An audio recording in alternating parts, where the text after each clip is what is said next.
La mayoría de las personas nunca pueden, ni siquiera por un instante, liberarse de las restricciones impuestas por quienes los rodean, ni pueden ignorar la necesidad de aprobación. Desde el momento en que empiezan a entender las sonrisas y ceños fruncidos de sus padres, han buscado constantemente la aprobación de todos, incluso de extraños. Estas personas valoran todo su ser en función de lo que los demás piensan de ellos. Muchos de nosotros nos preocupamos demasiado por la opinión de los demás, sobrevaloramos la aprobación social y tenemos un miedo irracional a la desaprobación, la crítica y el rechazo. En lugar de seguir un camino en la vida que se ajuste a nuestros talentos, fortalezas y deseos, nos conformamos con los deseos y expectativas de otros. Algunos incluso abandonamos nuestros sueños por temor a ser juzgados. En este video vamos a analizar cómo reducir la excesiva necesidad de aprobación social y superar el miedo a la desaprobación social que limita nuestras vidas. Nunca he deseado complacer a la multitud, pues lo que sé, ellos no lo aprueban, y lo que ellos aprueban, yo no lo sé, dijo el gran filósofo griego Epicuro. Un primer paso útil para desarrollar una actitud más saludable hacia las opiniones de los demás es reflexionar sobre el carácter de las personas cuya aprobación buscamos. ¿Merecen estas personas nuestro respeto y admiración? ¿Están prosperando o estancados? ¿Tienen mentes valientes, independientes y curiosas, capaces de buscar la verdad y formar y expresar sus propias opiniones? ¿O son conformistas cobardes que aceptan sin crítica lo que les dicen las noticias, las celebridades, las personalidades de las redes sociales y los políticos? Si una persona no nos impresiona, ¿por qué deberíamos preocuparnos si nuestra forma de vida la impresiona? ¿Por qué te agrada el elogio de aquellos a quienes tú no puedes elogiar?, mencionó Séneca. O como dijo Arthur Schopenhauer, lo que ocurre en la mente de otras personas es en sí mismo irrelevante para nosotros, y con el tiempo nos volvemos realmente indiferentes a ello, cuando vemos cuán superficiales y futiles son los pensamientos de la mayoría, cuán estrechas sus ideas, cuán mezquinos sus sentimientos, cuán perversas sus opiniones y cuánto error hay en la mayoría de ellas. Condicionarnos para ser indiferentes a la aprobación de una sola persona puede verse como algo factible. Sin embargo, cuando estamos en presencia de un grupo de personas, la necesidad de aprobación puede ser especialmente fuerte y a veces se manifiesta como ansiedad social, que limita nuestra capacidad para prosperar. Nos enfrascamos en un escenario que nos torna tensos y nerviosos, y no podemos mostrarnos tal y como deseáramos. Por ejemplo, en reuniones sociales estamos incómodamente conscientes de nosotros mismos y no podemos actuar con naturalidad. Y lo peor de todo, la ansiedad social que se deriva de una excesiva necesidad de aprobación de grupos nos inhibe de seguir nuestra conciencia. Incluso cuando sabemos que lo que estamos diciendo o haciendo está mal, seguimos al grupo dócilmente. Según el filósofo estoico Epicteto, para controlar esta ansiedad social debemos reflexionar sobre la naturaleza de una multitud. Como dijo Epicteto respecto a la persona socialmente ansiosa, no sabe lo que es una multitud o los aplausos de una multitud, qué es el elogio de la masa de personas y qué valor tiene en la vida. Son cosas que no conoce ni ha estudiado nunca. así que está destinado a temblar y palidecer. La mayoría de las personas ven una multitud como si fuera una entidad en sí misma y por lo tanto se sienten naturalmente intimidadas por su presencia. No obstante, en realidad una multitud no es más que una colección de individuos reunidos en un lugar o unidos por un sentimiento común.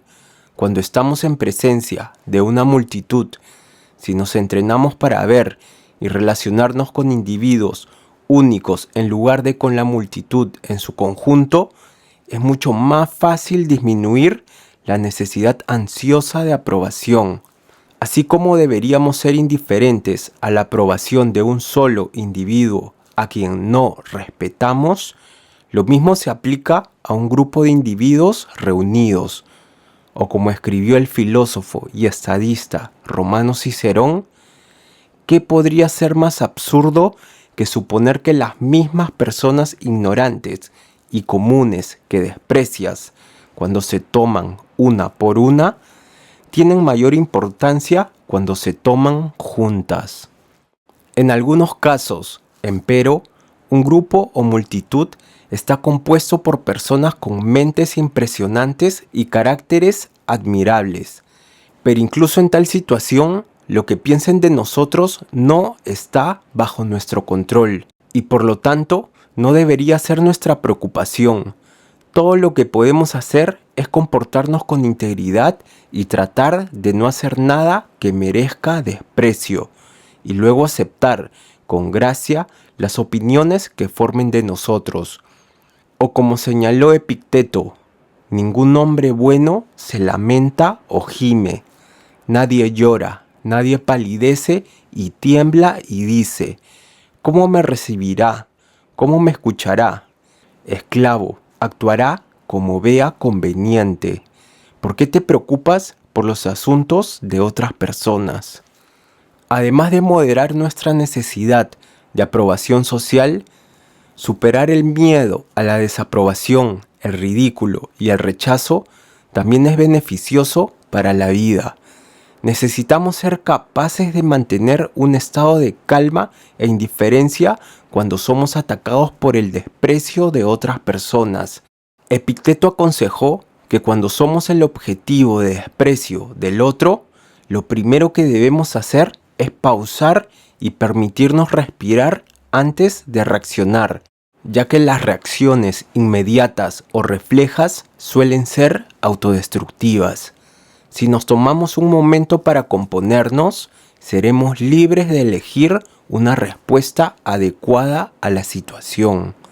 La libertad humana, dijo Rollo May, implica nuestra capacidad de pausar entre el estímulo y la respuesta y, en esa pausa, elegir la respuesta hacia la cual deseamos dirigir nuestro peso. Así también lo señaló Epicteto.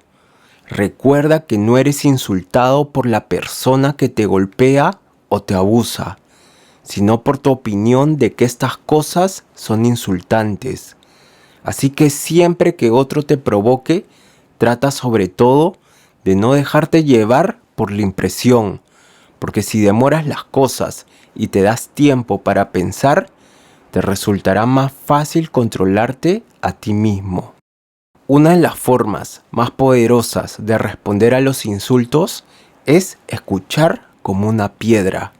Esto implica reaccionar a los demás como lo haría una piedra. En otras palabras, es no reaccionar en absoluto. Dejamos que las palabras de los demás caigan en oídos sordos. Continuamos con nuestros asuntos y pretendemos que la otra persona no existe. Esta respuesta es efectiva por dos razones. Primero, cuando alguien nos insulta o ridiculiza, una de las cosas que quiere es provocar una reacción. Quiere sentir que sus palabras tienen poder sobre nosotros. Al escuchar como una piedra, nos abstenemos de satisfacer su voluntad de poder y le mostramos, al no hacer nada, que sus provocaciones son mezquinas y no pueden perturbarnos. En segundo lugar, Dado que nuestros pensamientos y emociones están influenciados por nuestras acciones, al reaccionar como una piedra, nos volvemos internamente como una piedra. Séneca acotó: es la marca de una gran mente elevarse por encima de los insultos. El tipo de venganza más humillante es tratar a tu adversario como no digno de ser vengado. Los grandes y nobles son aquellos que, como una bestia señorial, escuchan imperturbables los ladridos de los perritos. Epicteto también explicó: ¿qué significa ser abusado? Ve a una piedra y sométela a abuso. ¿Qué efecto producirás? Pues bien, si escuchas como una piedra, ¿qué logrará cualquiera que te abuse? Otra estrategia es responder al desprecio con humor. El humor difunde la tensión de la situación, muestra a la otra persona que no vamos a rebajarnos a su nivel y responder a su vileza, ni alimentar las llamas de su ira. Un comentario especialmente ingenioso incluso puede convertir a un enemigo en amigo. Pero quizás lo más importante, el humor engendra poder, ya que es la marca de los poderosos ser divertidos por aquellos que los maltratan, y así lo hizo saber Séneca. Algunos se ofenden si un peluquero los empuja. Ven un insulto en la brusquedad de un portero, la arrogancia de un asistente, la altanería de un sirviente. ¿Qué risa deberían provocar tales cosas? ¿Con qué satisfacción debería llenarse tu mente cuando contrastas tu propia tranquilidad con la inquietud en la que otros tropiezan? El filósofo Diógenes era un maestro en el arte de usar el humor para endulzar sus tratos con personas desagradables. Cuando un hombre calvo lo insultó, Diógenes respondió: no te insultaré en respuesta, sino que simplemente felicitaré a tu cabello por haber huido de una cabeza tan malvada. Otra vez, alguien le comentó que un colega filósofo estaba hablando mal de él, y Diógenes respondió: eso no es nada de lo que es sorprenderse, ya que nunca ha aprendido a hablar bien. Cuando un grupo de hombres lo abuchó, Diógenes gritó de vuelta: vengan aquí, hombres. Al acercarse, Diógenes los despidió casualmente diciendo: llamé a hombres, no a escoria. Ocasionalmente, sin embargo, el humor que usamos debe dirigirse a nosotros mismos. En lugar de mostrar ofensa por insultos que dan en el blanco, es mucho mejor reconocer que, como todos los demás, tenemos defectos, peculiaridades, debilidades y puntos ciegos que pueden y deben ser objeto de humor. Si dejamos de tomarnos tan en serio y desarrollamos una humildad saludable, entonces podemos reír con la persona que se ríe de nosotros y así arruinar sus intentos de perturbarnos. El filósofo francés Montaigne escribió que una meta digna es ser igualmente risible y capaz de reír. Séneca, asimismo, escribió que nadie es risible si es que puede reírse de sí mismo, mientras que Epicteto afirmó: si escuchas que alguien ha hablado mal de ti, no te disculpes por lo que dijiste, sino responde: evidentemente no sabías sobre mis otros defectos, o no habrías hablado solo de los que ya conocía. Finalmente, el mayor antídoto para preocuparnos demasiado por lo que la gente piensa de nosotros es cultivar confianza en nosotros mismos.